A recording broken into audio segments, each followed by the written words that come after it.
T प्रवर्गातून आरक्षण मिळावं ह्या प्रमुख मागणीसह बंजारा समाज रस्त्यावर उतरलेला आहे। ही मागणी पूर्ण नाही झाल्यास पुढचं पाऊल काय असणार आहे आणि कशा प्रकारे हे आंदोलन सुरू असणार आहे? बघा असं आहे, आज ठाण्यामध्ये आम्ही जे मोर्चा काढला आहे ते आमचे टेलर होतो, परंतु आमची मागणी पूर्ण नाही झाली। आम्ही मुंबईला मैदानमध्ये जे आमचे पूर्ण जनसंख्या आहे, पुरे महाराष्ट्र पूर्ण लोक तिथे येतील, तरी तिथेही नाही झाला, आम्ही दिल्लीला जाऊन दिल्ली हालू, ही आमची पुढचा आमचा धोरण ध्येय आहे। कशा प्रकारचं आरक्षण पाहिजे, काय कमतरता आहे आपल्यामध्ये? आणि हे बघा, आम्ही अगोदरपासून जे हैदराबाद गजेट होता त्याच्यामध्ये एस टी लिहिलेले आहेत। आम्ही अगोदरपासून ते जनाडे साहेबांनी जे भेटले आणि ते जागृत केले आमच्या लोकांना, मी त्यांना धन्यवाद बोलतो।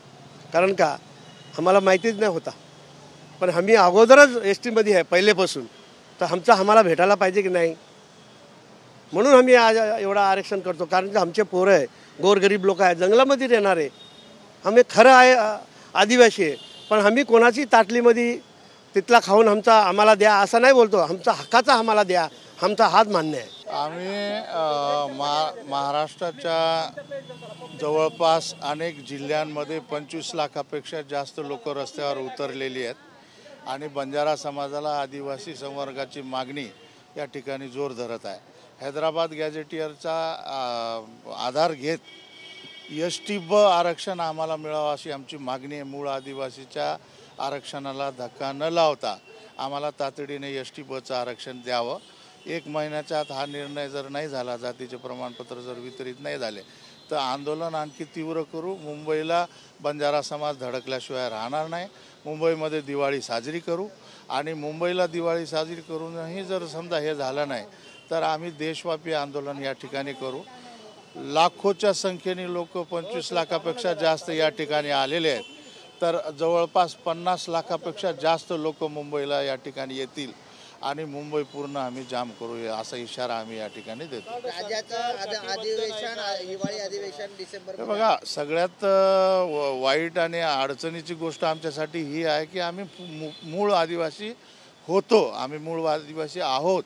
आता मी मराठवाड्याचा आहे, माझं जुनं सरकार होतं हैदराबाद सरकार, निजाम सरकारचा भाग मराठवाड्यामध्ये विमुक्त जाती आहे, तेलंगणामध्ये आदिवासी आहे, आंध्रामध्ये आदिवासी आहे, ओरिसामध्ये आदिवासी आहे। मग एकच भाषा, एकच बोलीभाषा, एकच संस्कृती, एकच खानपान, एकच रोटीपेटी व्यवहार, हे सगळं एक असताना आरक्षण वेगवेगळं का?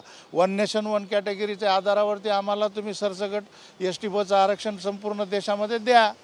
आणि काय अडचण आहे? आदिवासीचे सर्व लक्षणं आम्ही पूर्ण करतो। आमची बोलीभाषा बघा, आम्ही आजही सळई नावाचं जे मटणाचं जे डिश खातो कॉन्टिनेंटल, त्याच्यामध्ये रक्त मिसळून खातो।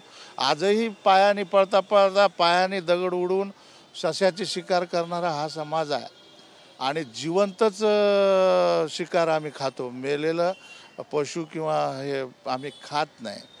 तर सर्व गोष्टी, आमचं ट्रेडिशन बघा, लाजळूपणा बघा, लोकांमध्ये न मिसळणं, स्वतंत्र राहणं तांड्याच्या तांड्यामध्ये, आणि इतके वंचित घटक आहोत। 75-77 वर्ष होऊन गेले, एवढा अन्याय आजही लोकांना शिक्षणाची सोय नाही, कपड्याची सोय नाही, रोजगाराची सोय नाही, 2 वेळचं अन्न नाही। आजही 90% लोक मजुरी करतात। मग आणखी किती वर्ष वाट बघायची बंजारा समाजाने? मुख्य प्रवाहामध्ये आम्हाला तुम्ही आणणार की नाही आणणार? आणि आम्ही दुसऱ्याचं काय मागतो? आम्हाला आमचं द्या। मूळ आदिवासीच्या ताटात वाटी काही हात घालणार नाही। आम्हाला मूळ आदिवासीचं आरक्षण नको, ही स्पष्ट भूमिका आहे।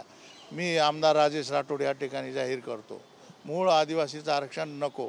एस टी ब द्या, एस टी बंजारा म्हणून स्वतंत्र द्या।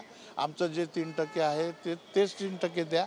तुमच्या गोळाबेरीजमध्ये अडचण आम्हाला करायची नाही, सरकारला अडचणीत आम्हाला आणायचं नाही, नियमाची तोडमोड आम्हाला करायची नाही, पण आम्हाला हिवाळी अधिवेशनामध्ये विधान परिषदेमध्ये कशा प्रकारे हा आवाज जो आहे तो विधान परिषदेचे जेवढे आयुध शस्त्र आम्हाला वापरता येतील त्या सगळ्या वेपनचा, आयुधाचा वापर करून आम्ही सगळे प्रश्न त्या ठिकाणी मांडू।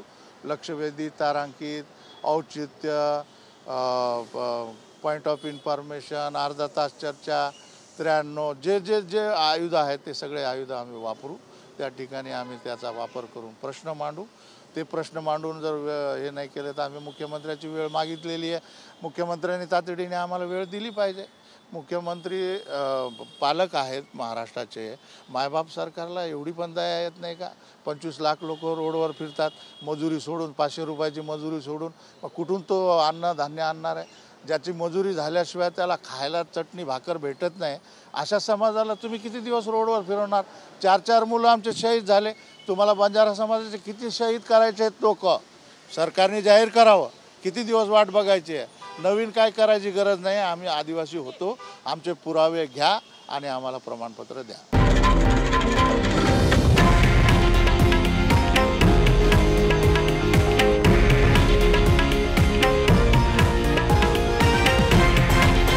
हे आहे देशातील नंबर 1 न्यूज नेटवर्क आणि आपण पाहत आहात TV9 मराठी, एकमेव.